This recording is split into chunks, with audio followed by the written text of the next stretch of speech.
Good evening, everyone, ladies and gentlemen.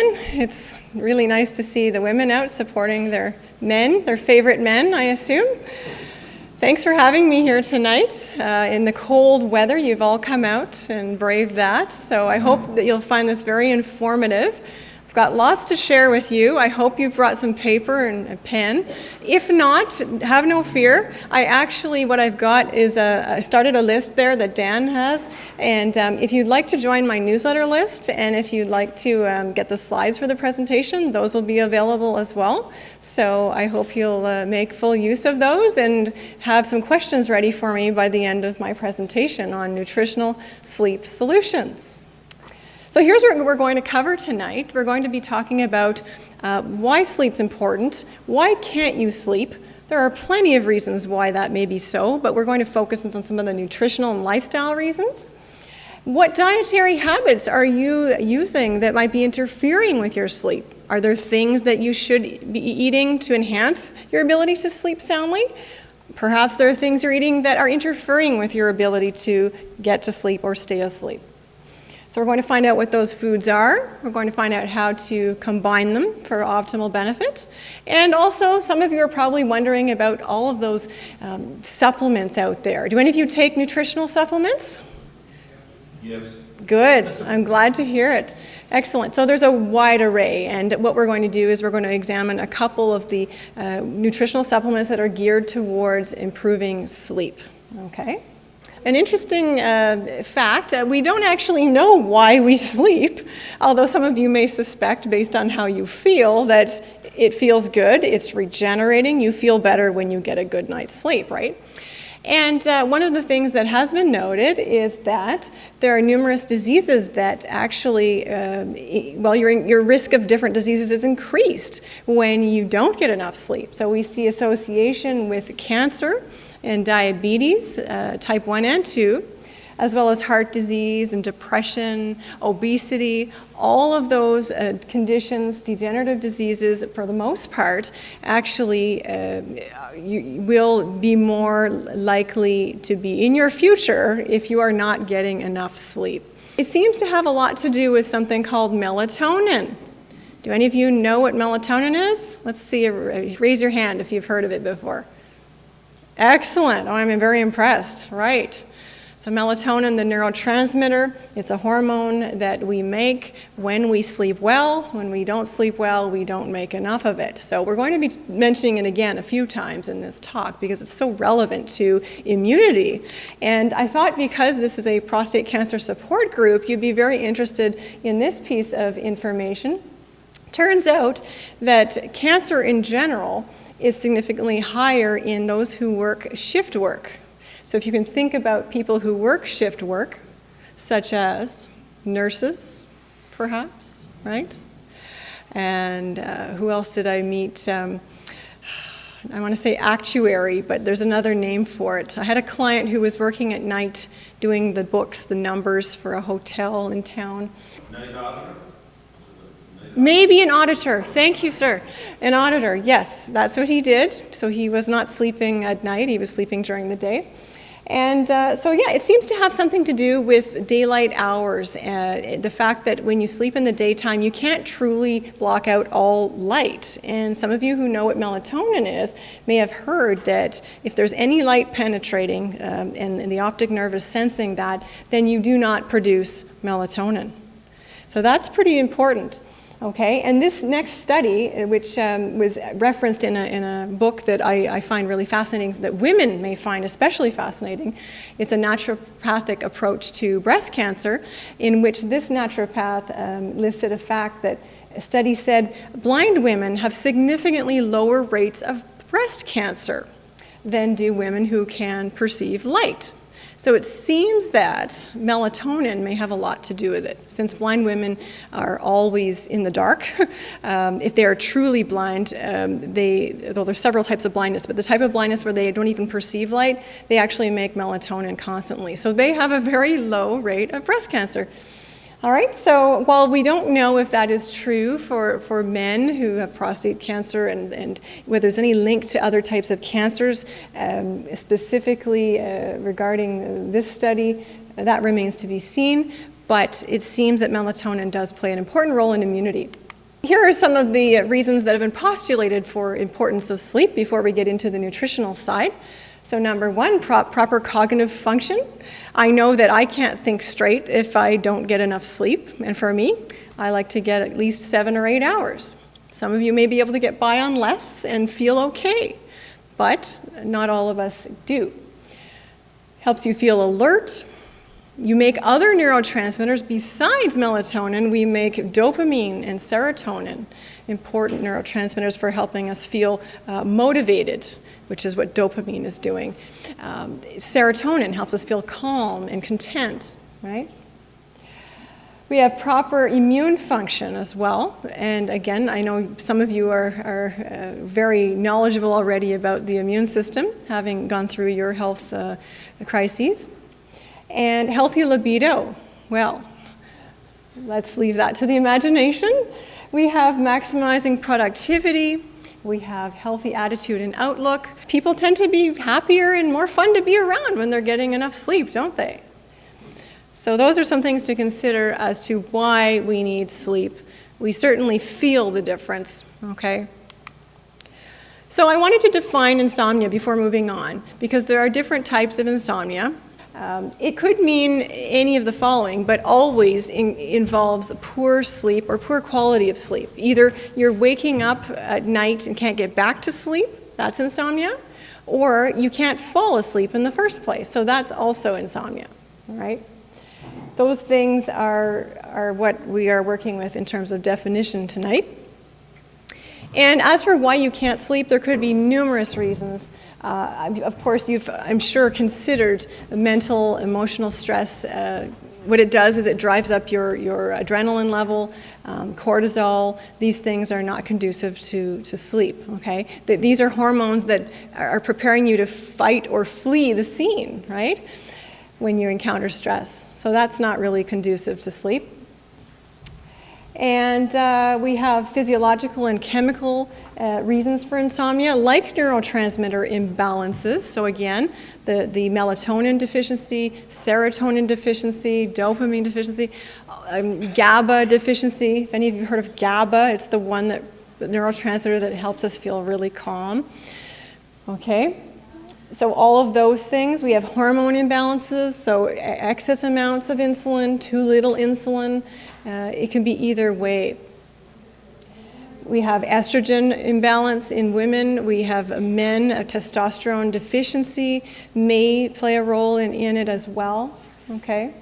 And the part that I want to share the most with tonight with you is the stuff that I work with on a regular basis, because no matter what, if I'm seeing a client with digestive issues or skin problems or depression or pain issues, any of the above and more, frequently there's a sleep issue, and the sleep issue is often aided by looking at the whole picture. And that's my brand of nutrition, is looking at the whole person, not just where does it hurt, or what itches, or what's turned red, or where's the cancer, but more like, let's look at the health of the whole body. How is the immune system functioning? How can we improve that? How can we improve the cardiovascular health, the insulin and blood sugar management? All of those things can play a role in health and your risk factors for disease. So as I've said, several conditions already that are associated with insomnia, so meaning these things can cause insomnia. So consider that if you have any of these health conditions, that may be aggravating your attempt to fall asleep. So if you're in pain, obviously, you will be having difficulty sleeping for that reason. But any chronic health condition can do it, anything at all. All right. So nutritional solutions, this is what you really wanted to hear tonight. The rest of it you may have heard before.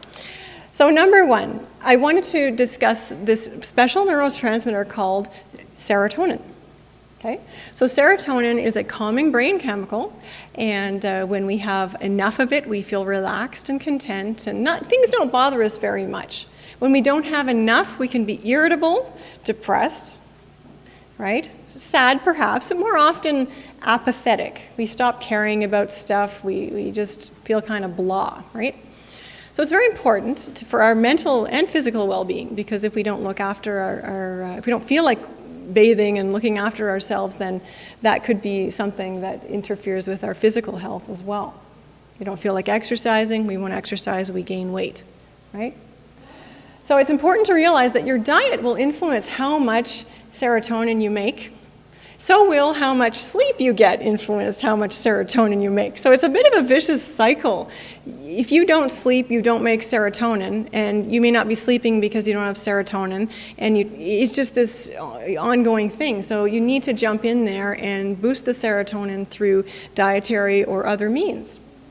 One way you can boost your own serotonin levels to help increase the chances of you getting a calming, good night's sleep is by consuming adequate amounts of the vitamin B6. So vitamin B6, does anyone know the other name for B6? It's the chemical name? How you would identify it on a food label, for example? It's often listed as something else.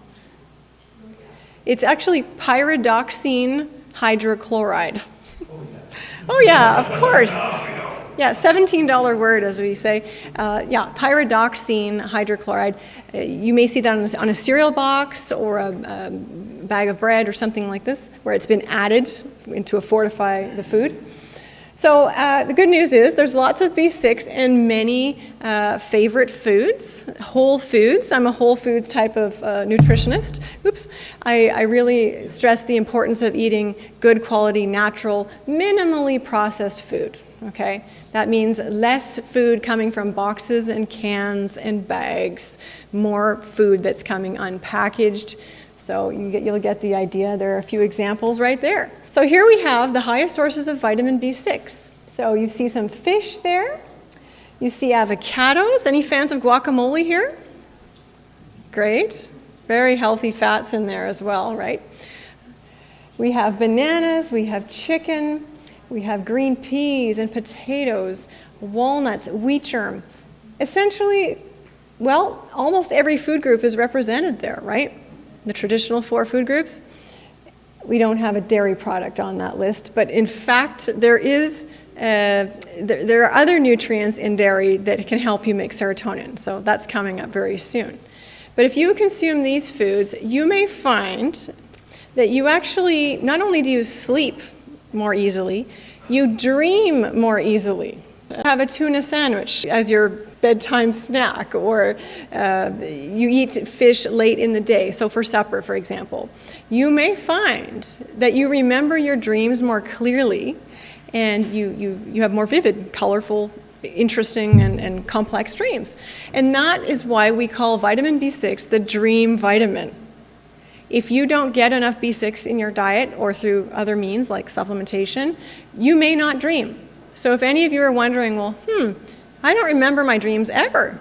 It could be that you, biochemically, you have a genetic biochemical individuality that requires you to consume more B6 than other people, okay? So we're all different. We all need the vitamin to be healthy, to make serotonin, and for many, many other processes in the body, B6 is needed. But each of us needs a different amount. So basically, one thing you can do, and you can try tonight if you like, you can go home and have a bedtime snack, as I've recommended here, involving some B6, and tomorrow morning, see if you can write down a dream or two, okay? It sounds silly, but really, that has been proven. And it was actually Dr. Abraham Hoffer, who is a well-known, well, in our circles anyway, a well-known orthomolecular psychiatrist, meaning he was a psychiatrist already back in the 40s and 50s. He was using high doses of vitamins to correct neurotransmitter imbalances and biochemical imbalances in mentally ill patients, and then found out that it was being beneficial also for physical problems too. Anyway, he was the one who called it a dream vitamin, so I can't take the credit for that. It's Dr. Abraham Hoffer, who just passed away a couple years ago, I think at the age of 90-something, so I think he was following his own advice. Anyway, we all have different nutritional needs. Some of us need more or less of certain nutrients. So the way to tell how much B6 you're getting is ample. You can remember your dreams. All right, that's assuming if you're sleeping already. Okay, because there's more to it. It's not just B6 is the wonder sleep nutrient. I don't want you to leave or now and think that's all there is to it. There's far more to it. Secondly, there's something called tryptophan. Tryptophan is an amino acid, meaning it's a protein component, okay, of your protein-containing foods. And that nutrient is really interesting in that it's a precursor to this hormone, serotonin. So if you get enough tryptophan, that helps your body make serotonin so that you can be calm and relaxed enough to sleep and have a stable, even night of sleep, okay? So it's not just about the tryptophan. I'm going to tell you some food sources of tryptophan, but for optimal benefit, you want to combine the tryptophan with starchy foods, okay? Now, do any of you think you know where tryptophan is in your diet? Turkey. T is for turkey. T is for tryptophan. You're absolutely right. Yes. So that is a food that's well known. And what do people eat turkey with? Stuffing or mashed potatoes, so all of these carbohydrate-rich foods. Right. And how do we feel after we eat turkey with potatoes or stuffing? Sleepy. Right. And guess what? That is the tryptophan already being transformed into serotonin, helping us feel relaxed and calm. And some of us will fall asleep. So here are the high tryptophan foods. So there's not just turkey, there's tuna, once again, so that you get the double benefit there from tuna. You have other animal products like salmon and cottage cheese, halibut, most fish, most poultry, okay? You'll see that there. Now, if any of you are vegetarians and you don't consume animal products, then rest assured we have some nuts and seeds that you can consume that are high in tryptophan, okay? So hopefully there's something on that list that interests you and that you enjoy to eat, because those can be part of your mainstays for your dinners, okay, to help you relax enough to fall asleep, if falling asleep is your issue. Now, again, it's not as simple as that. The third element we need to optimize our ability to make serotonin is carbohydrates. As we said, the stuffing, the potatoes, the cranberry sauce, any of those, the carbohydrates, that's glucose, okay, ultimately, when it's digested. And essentially that acts like rocket fuel. So you pair up a carbohydrate with tryptophan-rich protein foods, and it causes the insulin to increase. And now you have this rapid delivery of the tryptophan to where it needs to be to convert into serotonin. Okay, so that's one of many reasons I promote the combination of starch and protein. Some of you may have heard the opposite, that that's not good food combining. And has anyone heard that before? Yeah, you've heard this, and you think, well, this is confusing, right? Well, actually, because we're not talking about digestion here, we're talking mainly about blood sugar balance and the formation of this nice neurotransmitter. This is the optimal way to obtain and produce enough serotonin. Okay? So let's look at some other food examples, practical ways you can put this information to use. So we have here a list including the complex carbohydrates that I feel are beneficial and nutritious. So we have potatoes. They can be sweet potatoes. They can be white potatoes. Have any of you tried blue potatoes before? A few? Yeah? They're hard to find. The true blue potatoes, you slice them open, they're blue inside, like ink. They're quite fascinating. I think they're coming from South America. Anyway, potatoes, grains, hopefully whole grains. If not, if you're not into wheat and other gluten grains, of course we have rice, we have quinoa. Have any of you tried quinoa before? Excellent. Okay, we have millet, we have buckwheat, which has no gluten in it despite its name. Lots of healthy grains if you like to use grains. Otherwise, again, the root vegetables are a good choice. We have milk and soy milk, any of the high protein milks. So in other words, those are the best choices when we're looking for a high protein milk or milk substitute. You might wonder about almond milk or rice milk. While those pass as a good substitute in your recipe, they actually don't provide the same nutritional value. They're actually deficient in protein. So that's why I'm suggesting milk and soy milk, because the others won't work here. So we have nuts and nut butters. If you've tried almond butter before, if you haven't, I recommend it. It's delicious and has a better fatty acid profile than peanut butter. We have, again, milk, if you can have that. I mean, if you're lactose intolerant, of course, we go on to other options.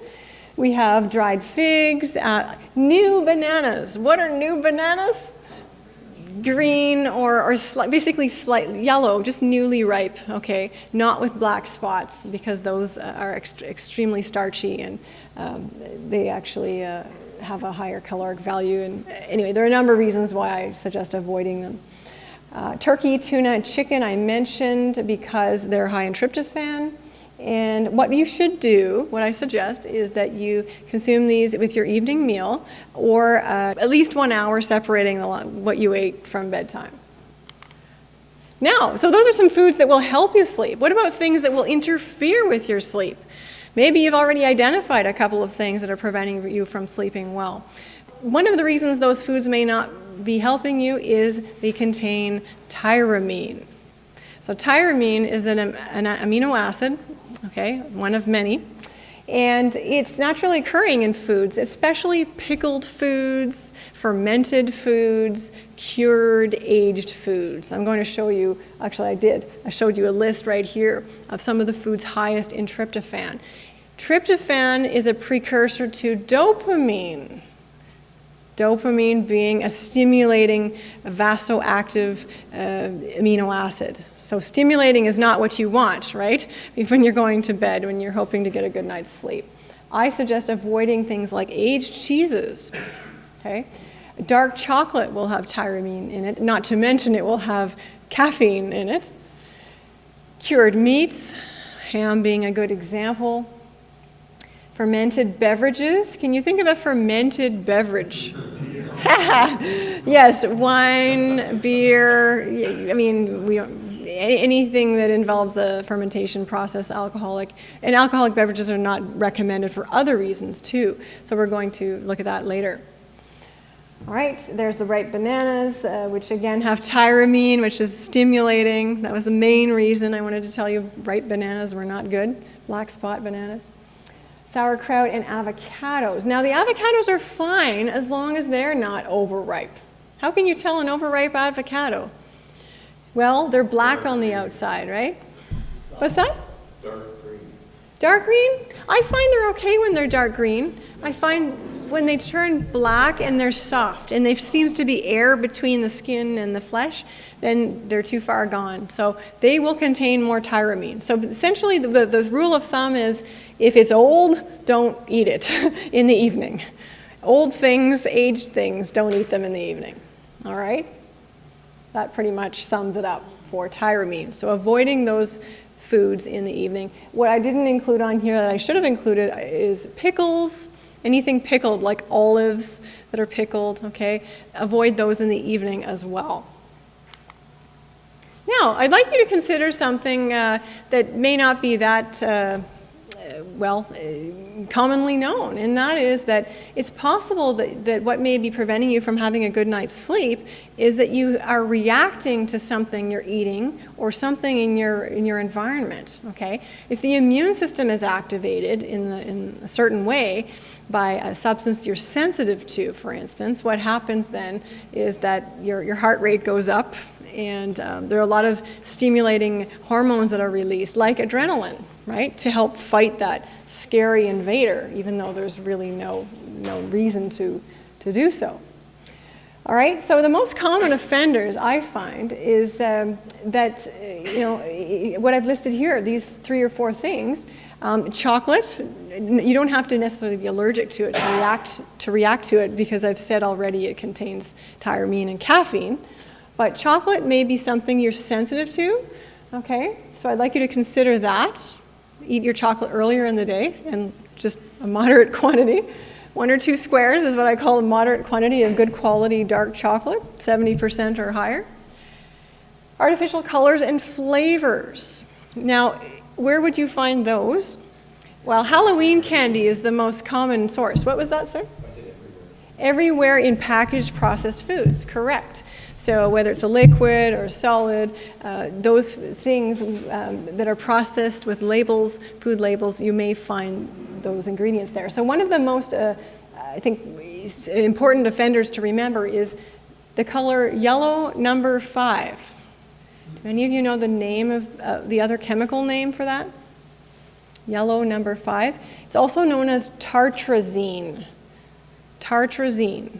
It's a coal tar derivative, so it's an unnatural substance that has been created from a petroleum product and added to food to give it a nice bright yellow color.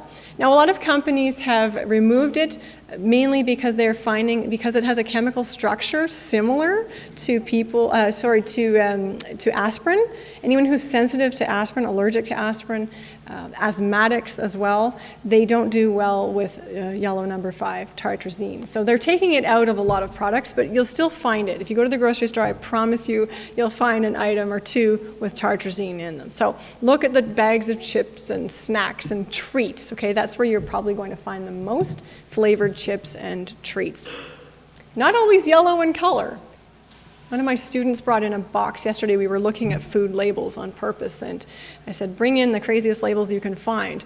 And she brought in, I think it was a macaroni and cheese, but it was white cheddar, and yet it had the yellow coloring, yellow number 5. So watch out for that one, because it is stimulating, and you may be sensitive to it, okay?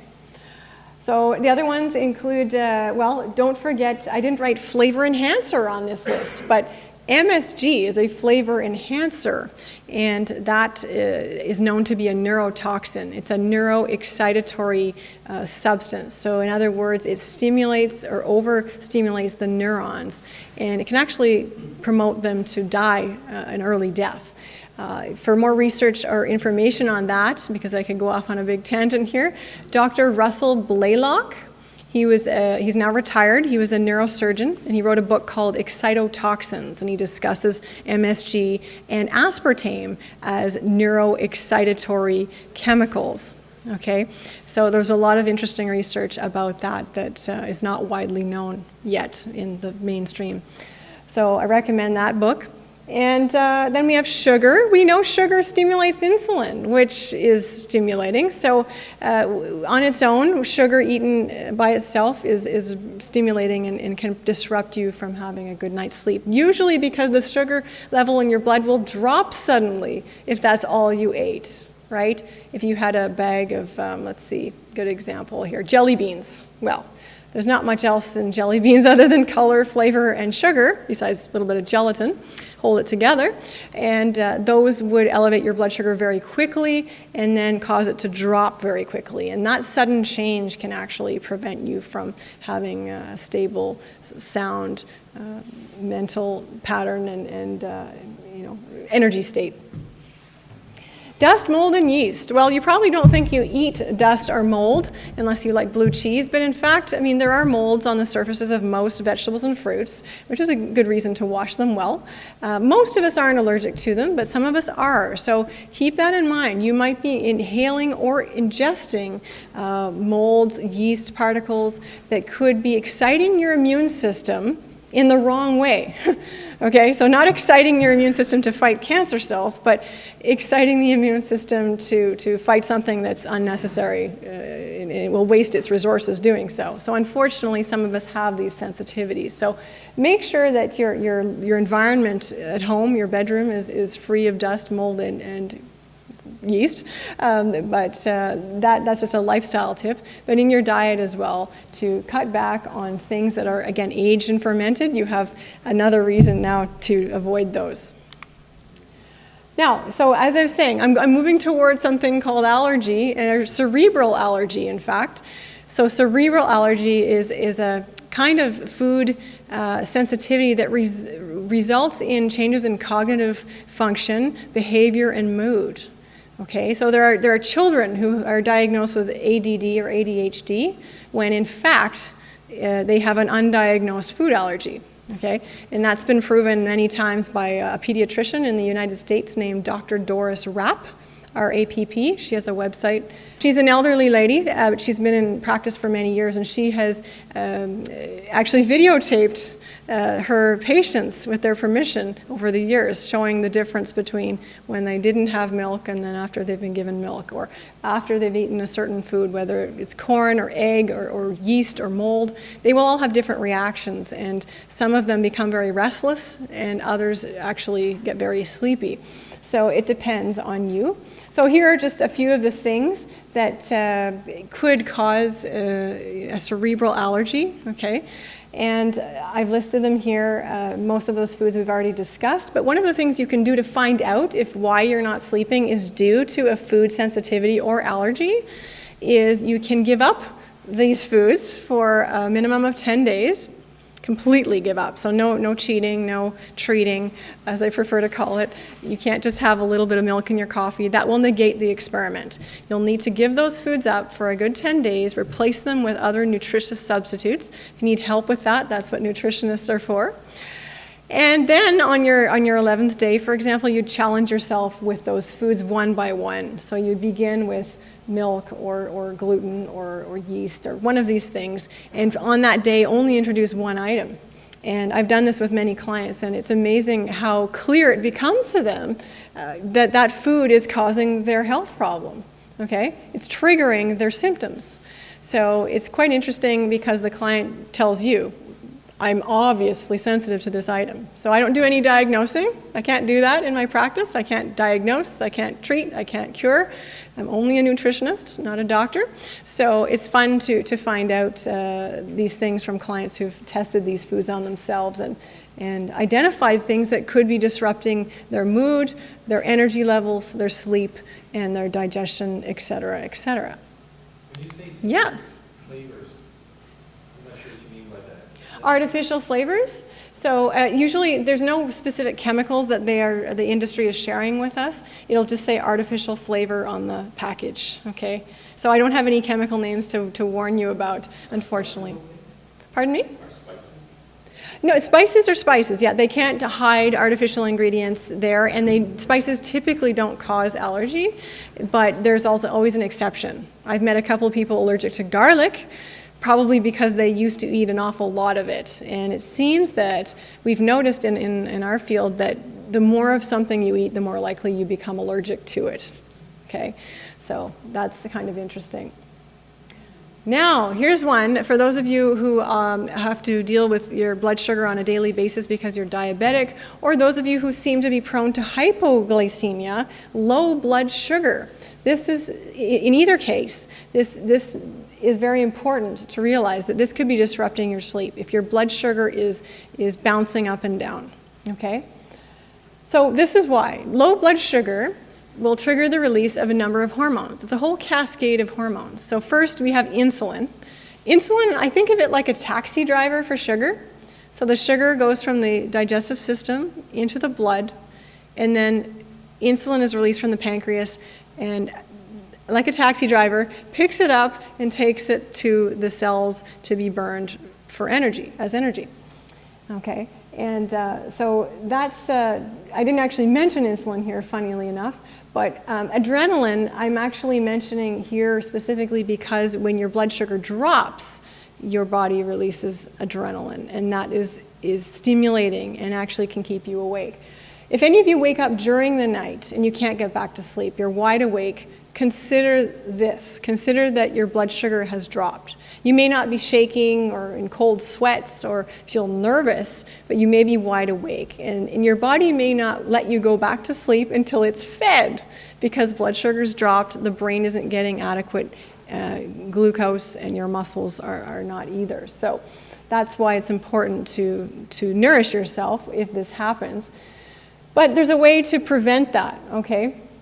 So if you're waking up starving in the middle of the night, consider that your blood sugar through the day may have been uneven, that you may have overeaten carbohydrates during the day, okay? That can trigger this phenomenon. And if you eat something in the night, you get up and go to the fridge in the cupboard, you pick up some the snacks that I've mentioned here, I think you'll find within about an hour at the most, you will become sleepy and you will feel like sleeping and get back to sleep, if that's the problem, okay? I'm not saying all of you are going to find this the magic solution, but it certainly is going to be helpful if the reason for your insomnia is unstable blood sugar levels. So here are some things we can do to reduce the chance of this nocturnal hypoglycemic episode of you waking up in the middle of the night. So we can remove or reduce the amount of concentrated sugars in the diet. This means added sugar. It doesn't just mean table sugar. People ask me all the time about whether this maple syrup is good. It's healthy, right? They ask. They ask me if honey's okay. They ask me if agave syrup is okay. And I say, well, they're all nutritious. They contain a lot of micronutrients, vitamins, minerals. They have varying degrees of ability to raise your blood sugar quickly or slowly. So the issue, though, no matter what they are, they're all going to have the same amount of calories per gram, the same amount of carbohydrates per gram.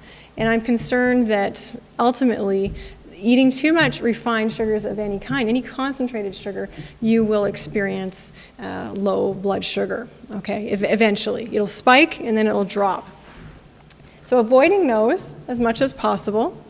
Juices, also be aware of those. I'm talking about fruit juices. Do any of you own a juicer? No? Oh, a couple of you? Great. Do you use them? Maybe not in this cold weather. It's not that appealing, right? Okay, nice. So there's a lot of neat things you can do with your juicer. One of the things about juicing is that you remove some of the fiber from the fruit or the vegetable. So this allows you to pack more vitamins, minerals, and sweetness into the drink. But one of the things about juicing we have to be careful with is make sure that the juice is never pure sugar, like pure fruit. It should be a mixture of fruit and vegetable so that it's not too much glucose at once, okay? Otherwise, you can probably juice 6 apples and get maybe a cup and a half of juice from that.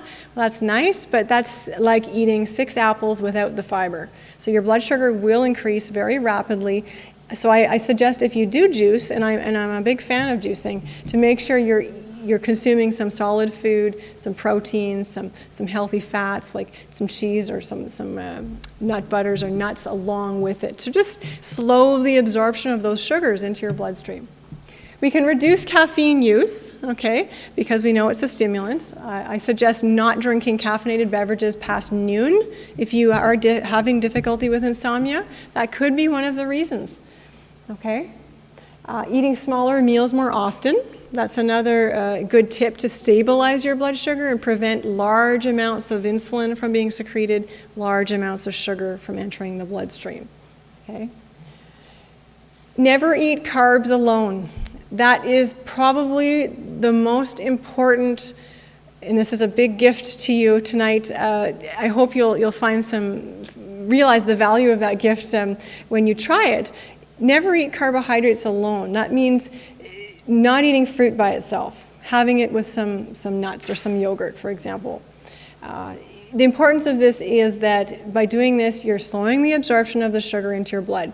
All right, I've had some diabetics who came in using metformin as prescribed by their doctors, and I taught them to make sure that they never ate carbohydrates alone, and gave them some tips and examples, and within a month or two, the doctor has said, you no longer need this medication. It can be that simple. It's so rewarding to hear that when I get a client who says, my doctor says I no longer need my medication for blood sugar management. So it's as simple as changing the way you eat the food. It's not just what you eat, it's in what combination you eat those foods with. So always combine proteins and fats with your carbohydrates. Most of the examples I mentioned earlier in the slides for foods for sleep, the nuts and fruit together, or the yogurt and fruit together, and the tuna sandwich, the almond butter sandwich, those were all balanced. Okay, so you're not going to have huge surges of blood sugar when you eat those. So those would be safe for diabetics, okay? So that's my big secret that I love to share because it can be so effective. Even if you don't have diabetes, tomorrow or the next day you might try this and say, every time I eat carbohydrate, fruit, vegetable, bread, starchy vegetable or grain, any kind of bean or grain, you might just notice a difference in your energy levels, and you may not need to nap during the day, which is really the true test of blood sugar management. All right. Fiber with the bedtime snack. All those examples had some fiber in them. Even avocados have fiber in them. Is that strange to you? It's hard to see it. You can't really see it. It's more of a texture thing. You can tell there's some fiber there. So they're excellent for blood sugar management. Minimizing the size of your snack. Again, I mentioned eating smaller meals more often is a better solution for managing your blood sugar. So again, I'm all obsessed right now about blood sugar management because, not because I think you all have diabetes, but because I've seen the results in ordinary people who benefit from this practice of balancing their carbs with proteins, fats, and fiber. And lastly, on this topic, I wanted to mention that, those of you who have been affected by cancer may have already heard this, that it seems that sugar suppresses the immune system for up to 5 hours after ingestion. So that's another, and if you'd like the reference for that study, I've got at least one study ready to go. I'll send it off to you if you're signing my page there. A journal article that measured that and said concentrated carbohydrate ingestion, the immune system was impaired for 5 hours. Okay, so that's a really important, if we want to prevent cancer, prevent its reoccurrence, prevent it in the first place, to really be mindful of that, not to overconsume our sugars. All right, overeating, not stuffing yourself can, you may have noticed this, that if you eat late and you eat a large meal or you're at a party and you're snacking all evening, you have trouble winding down and you can't get to sleep. Part of that might be the excitement of the party, but part of it also might be the fact you ate too much and your blood sugar is bouncing around, okay? So try and finish eating at least 2 hours before you go to bed. That's ideal. Your liver will thank you because the liver does a lot of work for us overnight. And if it's busy processing, food ingredients, then it's going to be not doing its detoxification work. It's reparative, restorative work for us that it's supposed to be doing. Okay. So tryptophan foods before bedtime, small amount, try a very small amount to begin with. Just a few almonds and a small piece of fruit. Not a meal, just a small snack. And if that doesn't cut it, increase it a little bit and play with it. All right, there are some herbs that maybe some of you have tried to help you get to sleep or stay asleep. I wanted to mention that there are some herbs also that can impair your ability to sleep. So watch out for these. Now, ginkgo biloba, you may have heard, is sometimes beneficial for enhancing memory, short-term memory in particular. Unfortunately, though, it can get in the way of good sleep because it has a stimulating effect. It's a vasodilator, it makes the blood vessels wider, and it can be stimulating. Ginseng, any kind of ginseng, specifically actually the Korean or Panax ginseng, can be particularly stimulating to the nervous system. We don't want to stimulate the nervous system when we're preparing for sleep. Gotu kola is another one.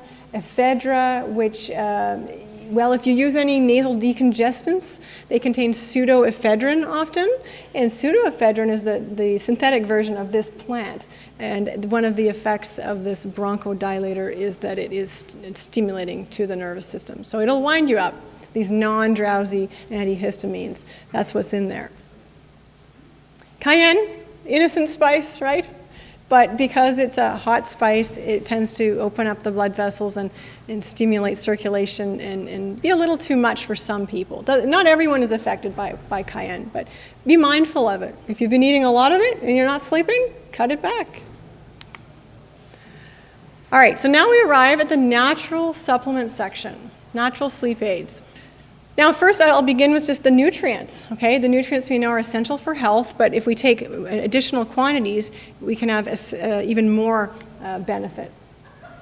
So calcium and magnesium, most men don't think they need those, right? It's heavily marketed to women for bone health and bone protection, but actually men do need these nutrients. All of us need these nutrients for proper balance of the nerve conduction system, the muscles, okay? Calcium and magnesium are very important in neuromuscular activity, so that's why we're talking about them in relation to sleep.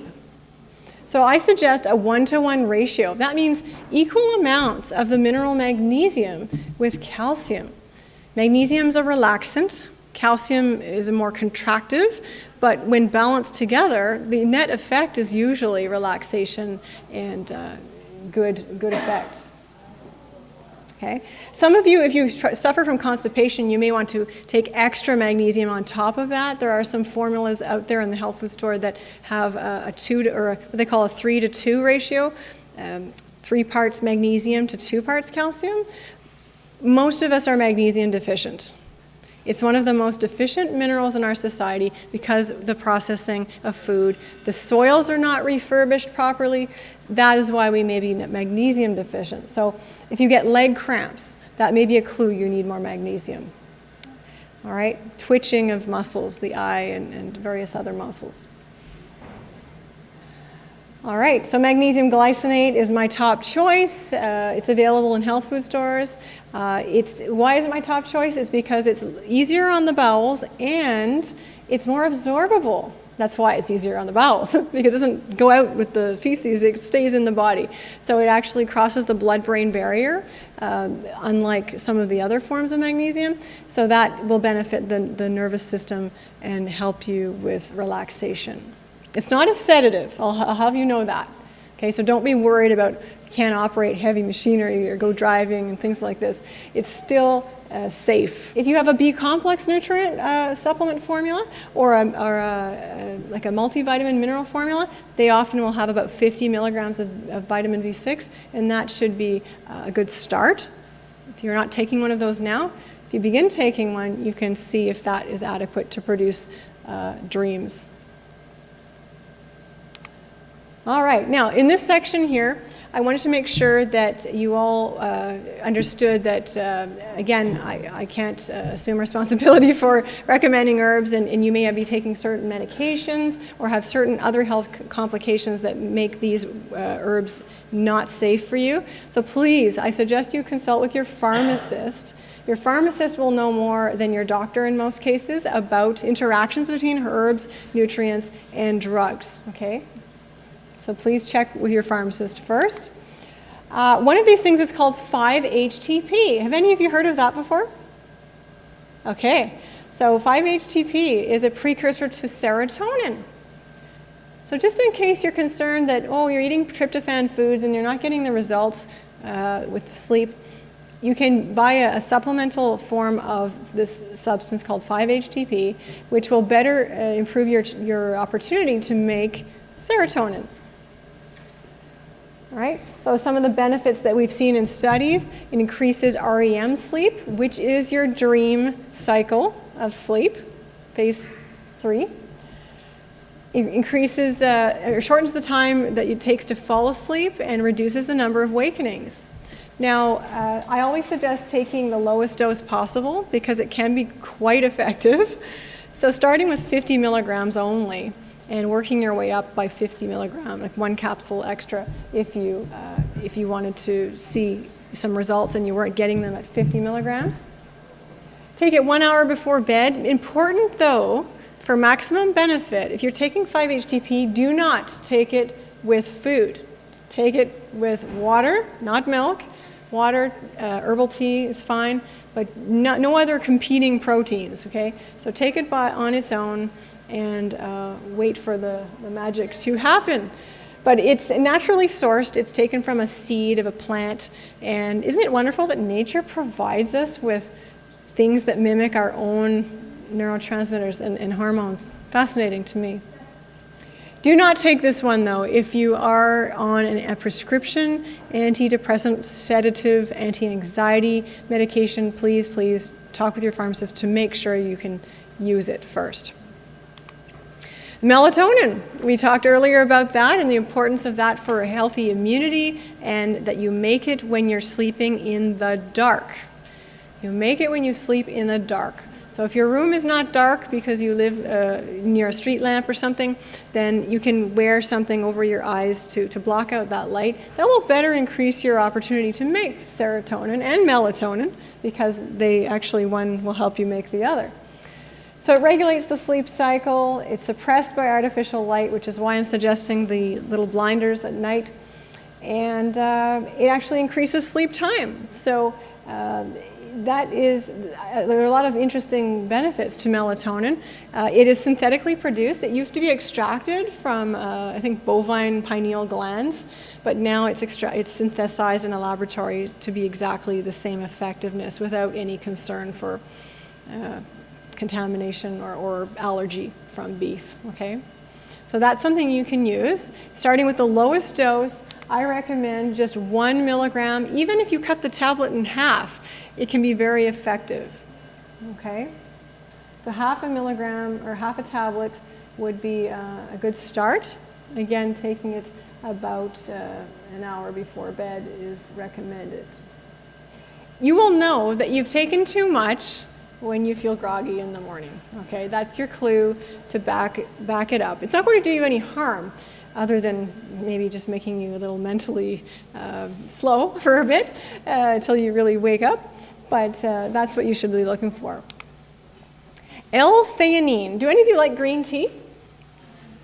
All right, green tea, yes. The good quality green tea has something called Ltheanine naturally occurring in it. And you can buy it. You don't have to drink green tea to get the Ltheanine. You can buy it in capsules as an extract of green tea. But overall, the green tea is seen as more beneficial. Just buy the decaffeinated version. All right, so this never has caffeine in it because it's just an extract from the green tea. And it contributes to that feeling of relaxation and by affecting the alpha brain waves, increasing those. It reduces cortisol, which we know as the only hormone that increases with age, right? Everything else drops from age 25, and this one actually increases through your life, and it's a stress-related hormone, and it can cause a lot of issues and imbalances in health. So we don't want high cortisol. We want to reduce cortisol, and this is one of the ways we can do it. It improves our quality of sleep, and here's the dosage I'm suggesting to try. And by the way, don't try these all at once. Just try them one at a time. So that way you know what's working, right? Relaxing herbs. Maybe you've tried Sleepytime Tea, or traditional medicinals has a tea called Nighty Night. Those are nice blends of sedative herbs that it may include any of the following mixture. So we have chamomile, which is the mildest of the relaxant herbs. There's no actual sedation. It's just I'm not sure the mechanism of action, but it's been traditionally used for relaxation for centuries. Whereas catnip, believe it or not, whereas you've seen your cat go crazy with catnip, it actually is a sedative in humans. So it's just a type of mint, and you make a tea with it, and it actually has a sedating effect in humans. We have a skullcap, which sounds scary. It shouldn't. It's a sedating herb. We have valerian, which is a stinky sedating herb. So that's my warning to you, that it is a bit odorous, okay? But it can be very effective. We have lemon balm or melissa. It's probably the most expensive herb because of its oils are so precious. They have actually, did you know the oils of melissa have antiviral properties? Kind of interesting. Antiviral. So if you've got herpes simplex 1 or 2 virus, then you may use this tea as a preventive for your, preventing outbreaks. Looking for teas that are designed for this purpose. So having any combination of these. Another one is passion flower. Would you believe that passion flower herb is not going to impassion you? It actually has the opposite effect. It sedates. Okay. some lifestyle habits to change. Just check in with yourself and see if you're committing any of these crimes. Lifestyle crimes, I'll call them. Too little exercise. Too little exercise. If you don't actually use your body, your muscles, you don't actually get physically tired enough, you won't sleep. So walk around the block if you can. Do some simple exercises. Yoga can even be helpful.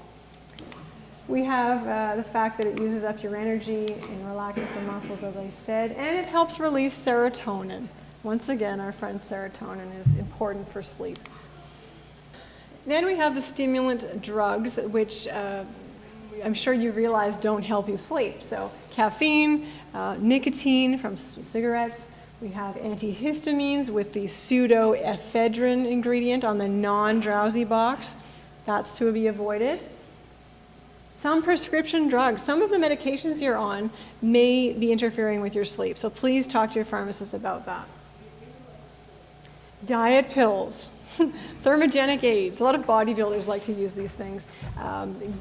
There are numerous ones, but it's probably not something that your group would be that interested in anyways, and you realize that you can't solve weight problems with one pill. So I don't think I need to say too much more about that one. Alcohol is not the answer. Here's the funny thing. You may have noticed that when you drink wine or beer, you get a little sleepy because it's a depressant. You may not feel depressed. You might feel relaxed. What we mean by depressant is that it actually suppresses or slows down the nervous system. So that's why we start to feel a little relaxed when we drink wine and beer and other alcoholic beverages. Now, the problem with the wine and the beer and other alcoholic beverages is that they deplete serotonin. Alcohol does not allow for the production of serotonin. Once again, that can actually induce depression because serotonin drops. Depression occurs partially as a result of that. It's a diuretic. It depletes those B vitamins, the B6 you need to help you manufacture the serotonin. That will get washed away through urination when you drink too much alcohol. It's dehydrating, it's habit forming, liver unfriendly. I think you know those aspects. But the liver is really a busy organ, and believe it or not, it does affect your sleep. How healthy and how busy your liver is. We need to really take a load off the liver by practicing some of these things like avoiding alcohol and avoiding sugar, avoiding trans fats and fried fats, avoiding medications that are not necessary. These are things that can help take a load off the liver and help us with sleep. All right, I mentioned that too little exercise is bad. Overexertion is also bad. Maybe you've done so. You think you're doing your body a favor, and then you overdo it, and you realize, gee, my heart rate hasn't come down yet, or feeling kind of wired after your exercise session. My advice is do not exercise in the evening. Anything more than gentle exercise could actually prevent you from falling asleep because you're releasing hormones like adrenaline, okay, and other stress hormones like cortisol. So early exercise is better. You would practice yourself and find out what's best for you. Some people can handle afternoon exercise. Others say, no, I've got to just do it in the morning, and then that's it for the day. So you'll find out your unique rhythm. Getting natural light is very important for the brain, the eye, the optic nerve to see the difference between bright light and darkness. That's what, in the natural world, before we had electricity, that was very normal and natural. It wasn't an issue, but now we have cities with lights on in the office buildings all night long. It's not truly dark in the city.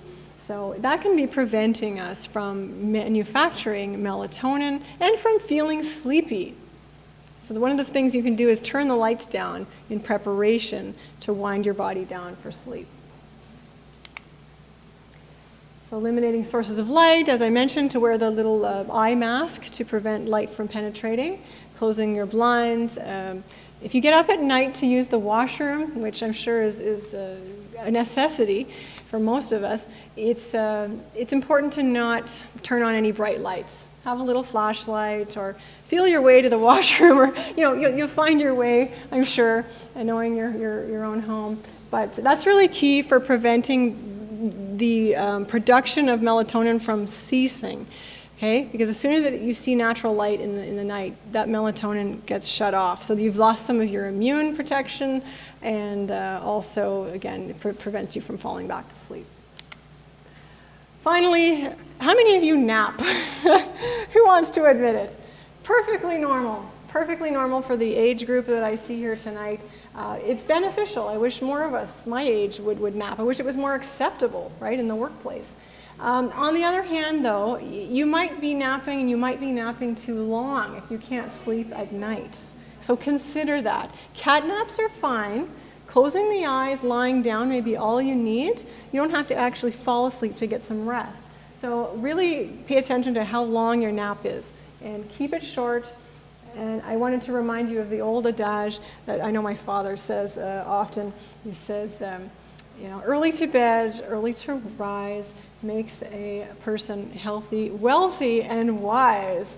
Nice little rhyme, I'm sure you've heard before, but really it's quite relevant to our discussion. You're all here because you're interested in prolonging your lives, improving your health, your well-being, your immune system, and you suspected, I'm sure, that sleep has a lot to do with that.